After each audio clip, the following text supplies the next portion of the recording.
Welcome back. I'm certainly glad you decided to spend a half hour with us today. I think you'll enjoy the little painting we're going to do, and I hope you take the time to paint along. Or you pull up your old easy chair and just relax with us. I thought today we'd just do a fun painting, one that's a lot of, you'll have a good time with it. Let's just do it. Let's start out and have run all the colors across the screen that you need to paint along with me, and they'll come across as usual in the same order as I have them on the palette. While they're doing that, shoot, let's go on up here and get started. We have our canvas up, the liquid whites on it, it's ready. So I'm going to start off today with a little bit of phthalo blue. We use the old 2-inch brush.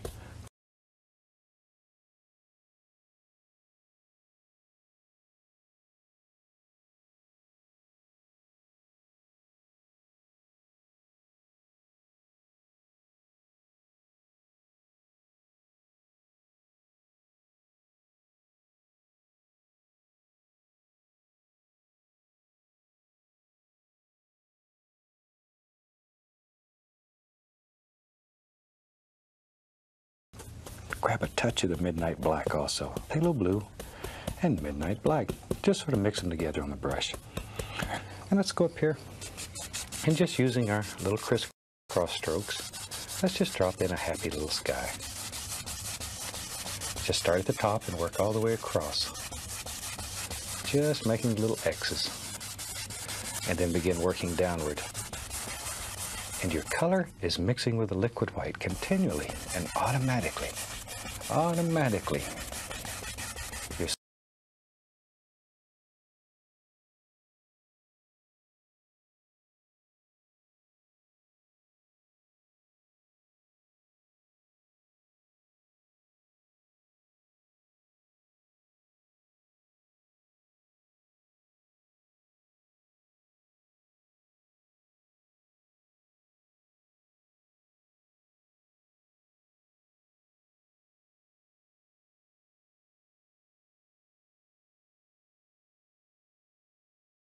sky will get lighter and lighter toward the horizon.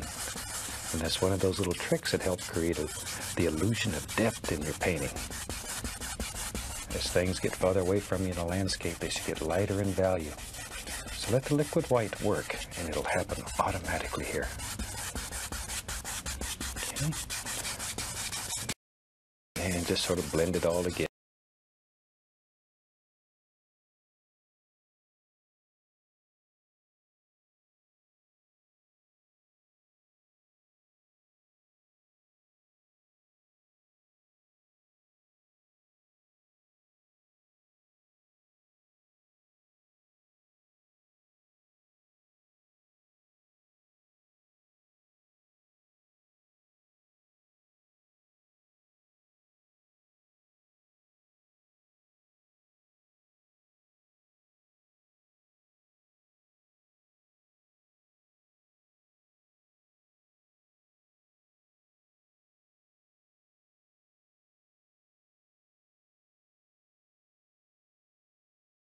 Together. There we are. And very lightly, just go across it. It takes out the brush strokes. Isn't that easy? You've got a fantastic little sky. Now, while we have that color on the brush, I'll add just a little more blue and black. And let's have a little touch of water in this painting today. So, now once again, we want it to be lighter toward the horizon. So start at the bottom and work upward.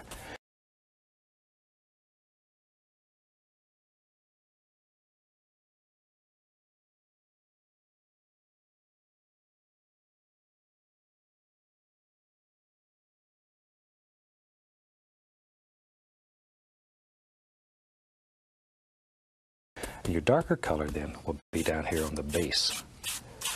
See there? And then just work upward. And automatically, once again, it'll get lighter in value.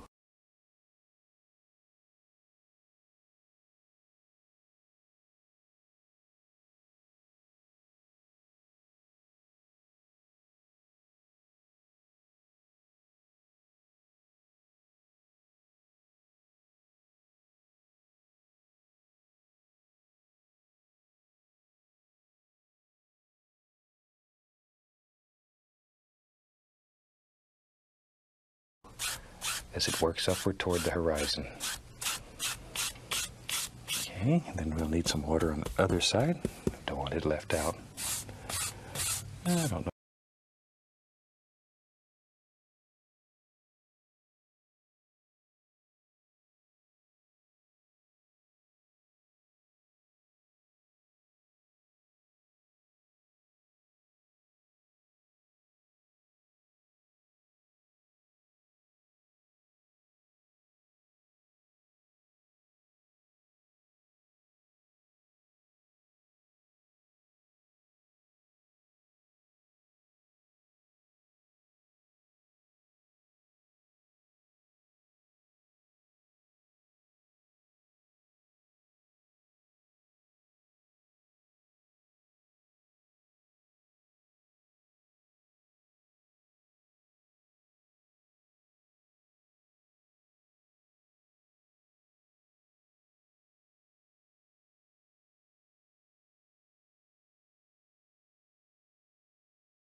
Know exactly where land's going to be and water's going to be.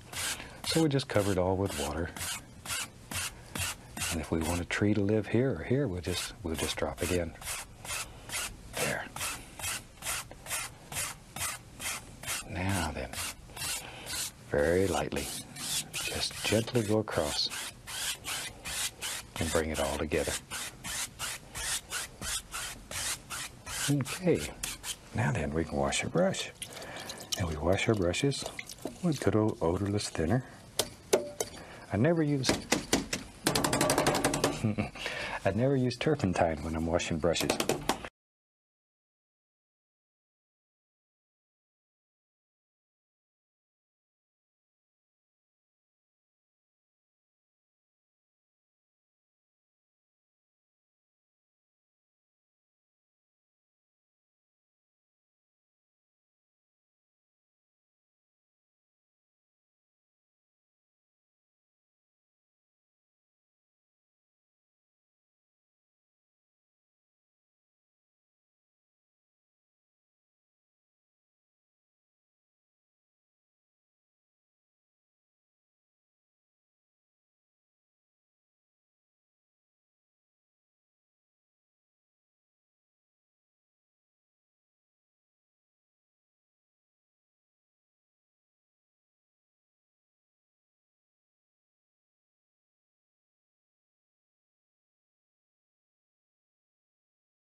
It leaves a residue.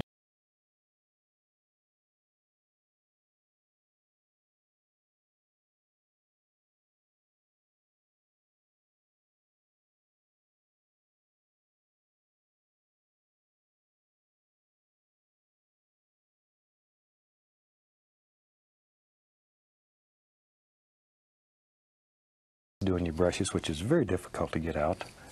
Plus it smells bad. Oh, it smells terrible. One drop of turpentine in your house and you'll be working by yourself, I'll tell you, because he'll run everybody in the house out. Okay, titanium white. We'll just use the old 2-inch brush. What the heck? Let's build just a happy little cloud. And one of the easiest ways to make little clouds is just take the corner of the brush and just tap the canvas with it. Just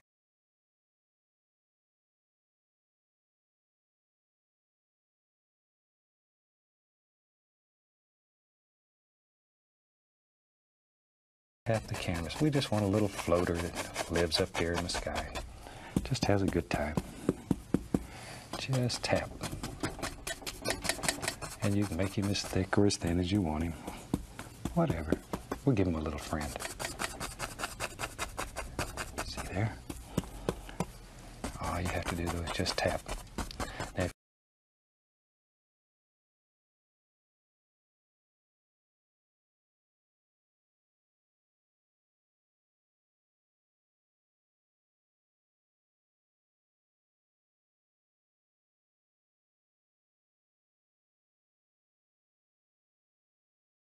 if you want your clouds to look more distinct and brighter, make your sky a little darker.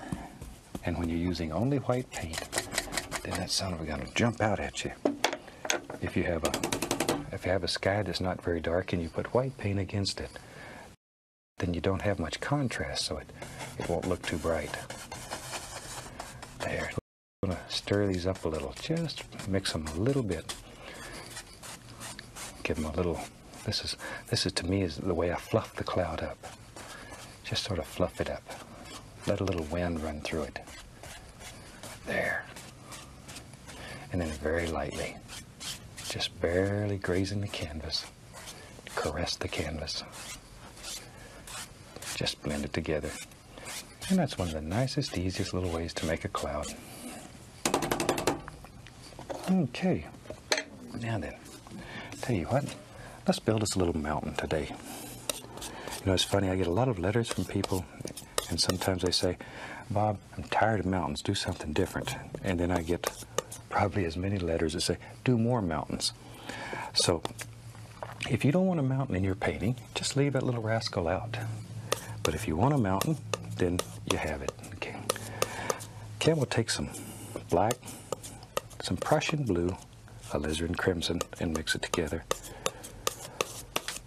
Pull it out very flat, cut across, and we have our little roll of paint out here on the edge of the knife. There it is. Now just decide where your mountain lives in your world and push very firmly and just drop that little rascal in.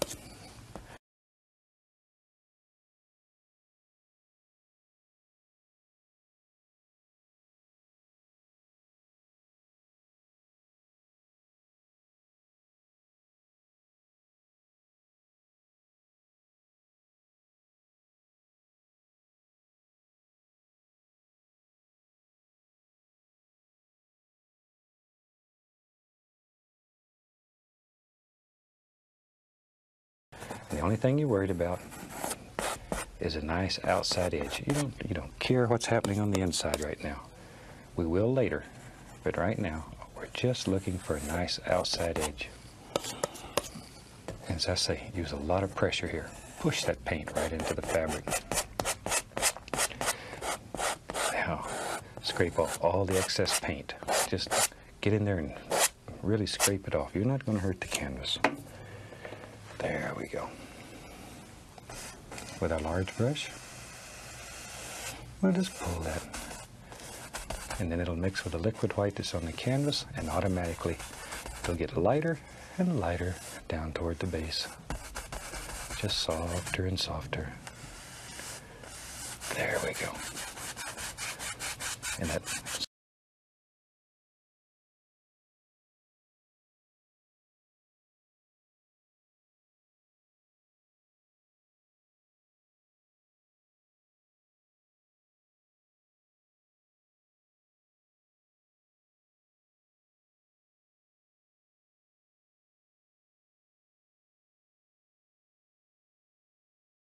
son of a gun should look like it's just sort of floating right up here in the sky.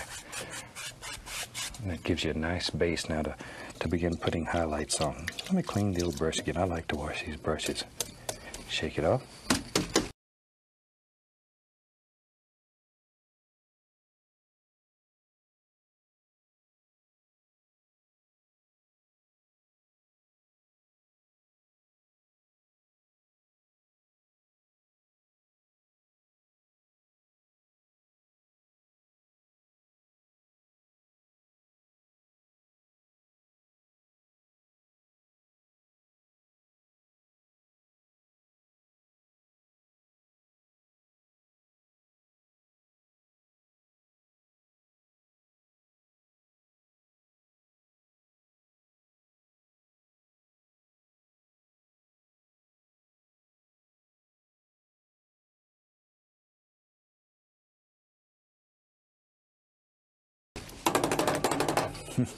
There we go. Now then, today I'm just going to use, let's just take titanium white, pull it out very flat. It's just plain old white. Now this is one of those times you really need a firm paint. This paint should be very firm. You know, people say, how firm is it? Look at that. The knife literally sticks right on the palette. It's very firm. Cut off a little roll of paint, like so. Now then, no pressure. No pressure. There. See there? Just touch and just let it flow right down the side of the mountain. But no pressure. You want it to break like this and have all those little holes and bumps in it. There we go. And up here. See there? It's so easy at times, it's hard.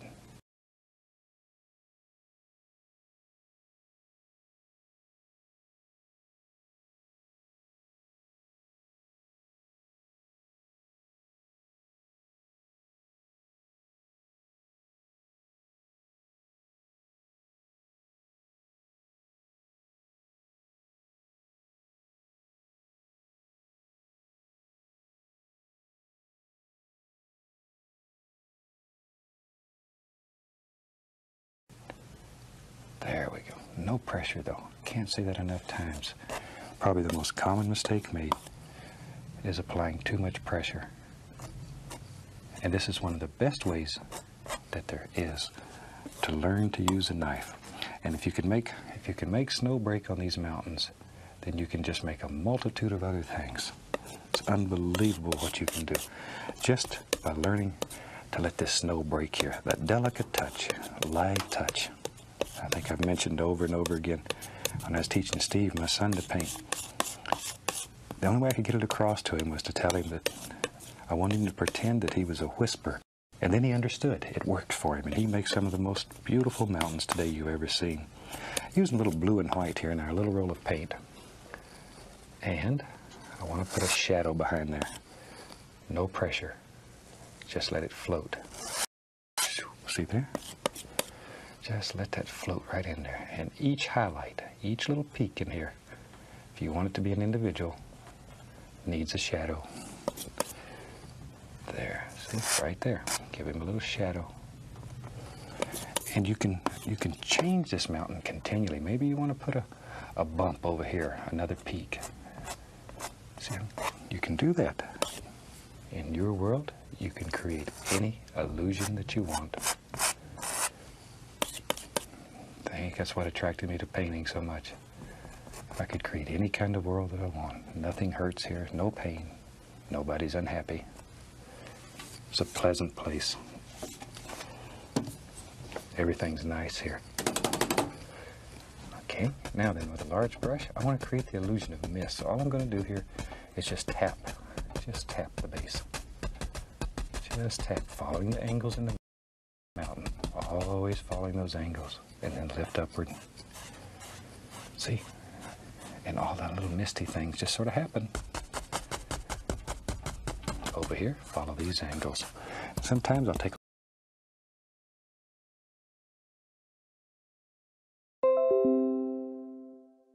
doo-doo-doo-doo-doo. Just be happy.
Enjoy, have fun.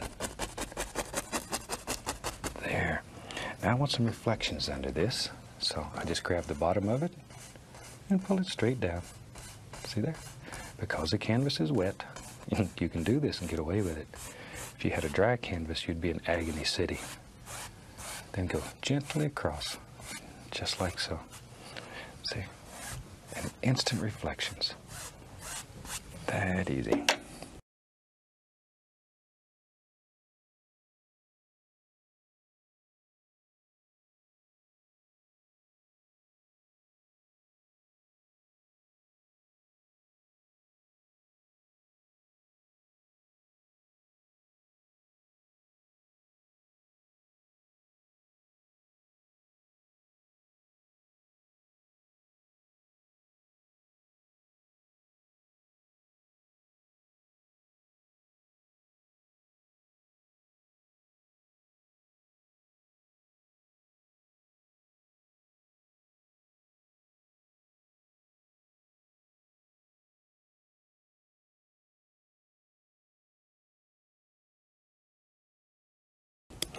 maybe in our world back here, maybe there's a happy little tree that lives right here, a little evergreen tree. See, just touch and then use just the corner of the brush and work back and forth, back and forth. And we got a little tree. Maybe he's got a friend here that's a little bigger. There. Tree needs a friend too. There he is. Now see, I'm sort of weird. I name all these little trees and talk to them, but that's okay. That's okay. Artists are supposed to be a little different. There. So we can get away with things like that.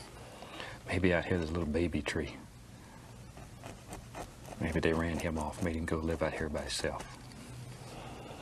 All kinds of things. I'll get another fan brush. I have several of them going so I don't have to continually clean them. We'll take a little of that same color we made the tree out of and go into some cad yellow. And that'll turn a beautiful green color because there's blue in there. There. Okay, let's go up here. Now then, I just want to put the indication here and there of some little grassy areas that are far, far away back here. Just a few. It's too far away to see a lot of detail. You can grab that and lift upward, make it look like little distant trees. See, that paint moves on there. There we go. All kinds of little things. Little yellow ochre in there too. What the heck? Maybe we'll have some nice fall-looking colors in this painting with all the shiny colors. A little liquid white.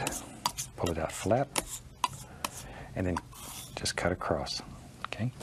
Now then, with that, we can just come right up in here, and we'll just cut in a happy little waterline. Act like you're just trying to cut a hole right through the canvas, back and forth. This canvas is tough. Chances are you couldn't hurt it if you wanted to. There, see? And maybe there's a little ripple lives out here. And one out here, wherever you want them. Okay. Now then, tell you what, I like doing those trees. Let's do another one. Back into my dark color with a fan brush. Load a lot of color. Let's go up here. Maybe there lives in our world a bigger evergreen here. Big, strong son of a gun. Use the corner of the brush and just make the bristles bend downward. And I'm using the same corner of the brush all the way through the tree. I'm just pushing harder and harder so it uses more and more of the brush. There. These little rascals live right there in your fan brush. Or you can do them with a 1 or 2 inch brush. Tell you what, let's have a third tree. We can have as many trees as we want in here. There we go.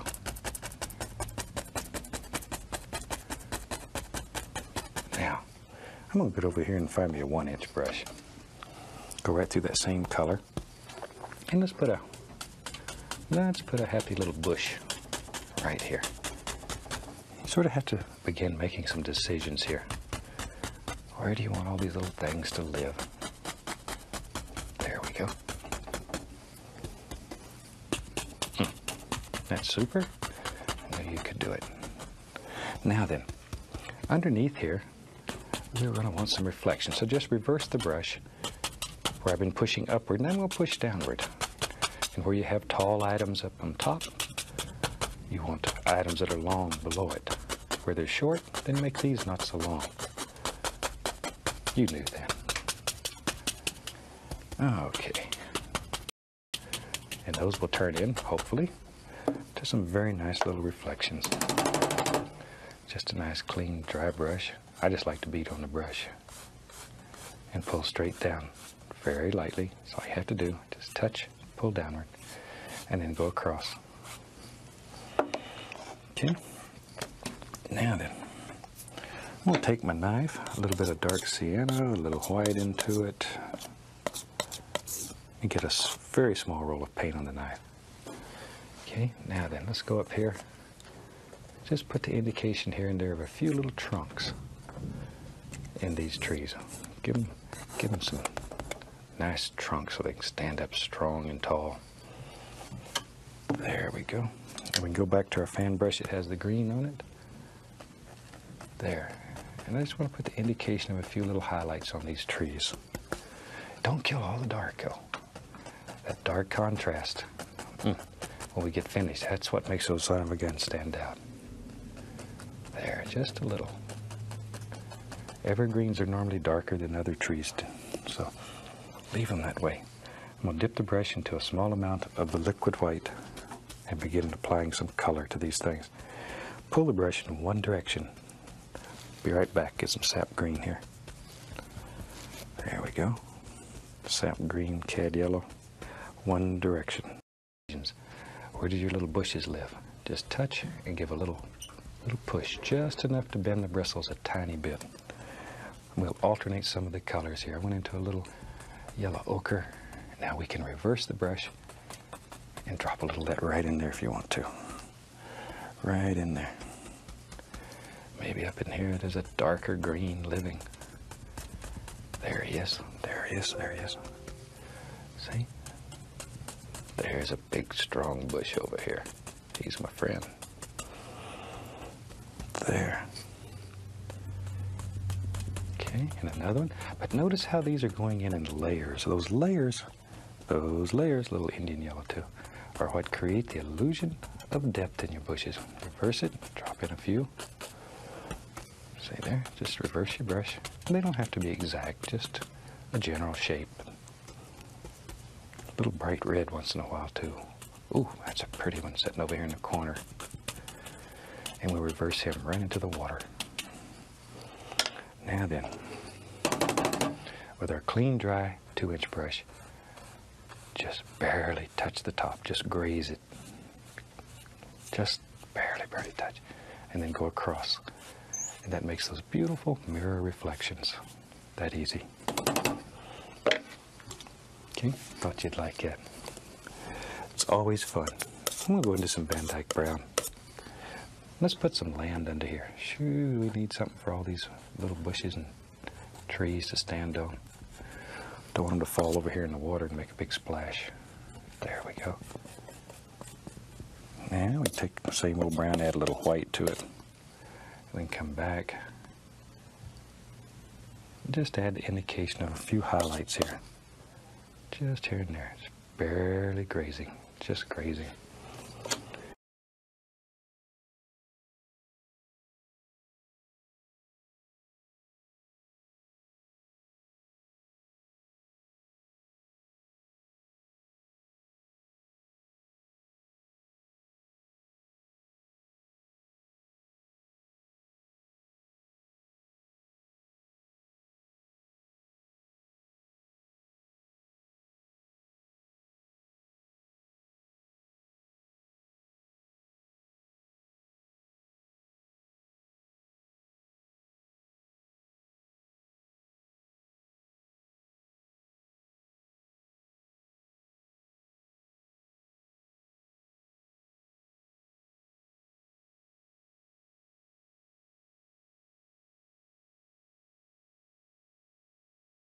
Then with our little fan brush that had the greens and yellows on it, we can come back and break up that straight line.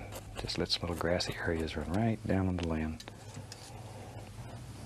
A little liquid white on the knife, and we can cut in a water line. Just drop it in. Keep these lines basically straight, even though they follow the land. You want them to be straight, or your water will look like it's going to run right out of the painting.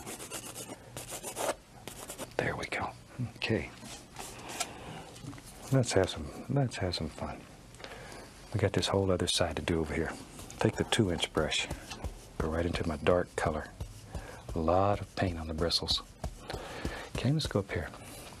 Maybe on this side, let's get brave. This is your bravery test today. I like to give those. Over here lives a big tree. Don't think I have to say that again. That's pretty evident. That's a big tree. There he is. This will really check your bravery out. There he is. There he is.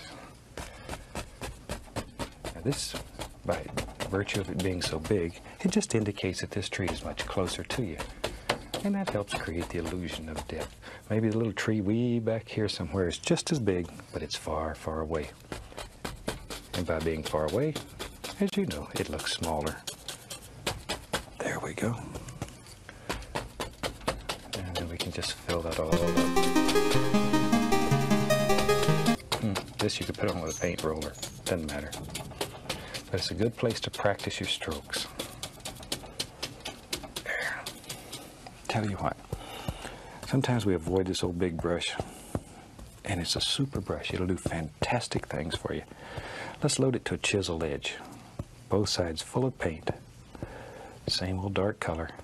But a lot of paint in the bristles. It takes a lot of paint to stick all these bristles together. See how sharp that son of a gun is? There. Now then, with that brush, there's a large evergreen. Shoo, there is now. There's right there. Just the corner of the brush. I begin working back and forth. Back and forth like so. And let's make a big evergreen tree that lives right here in front of your mountain. Maybe he's got a little crook in him. There, I like trees that are sort of crooked. There. Okay, let's put a tree trunk in that. For that, we'll just use some dark sienna and white. Same thing we used on the other side. There. And since the fan brush already has all that green on it, we can use it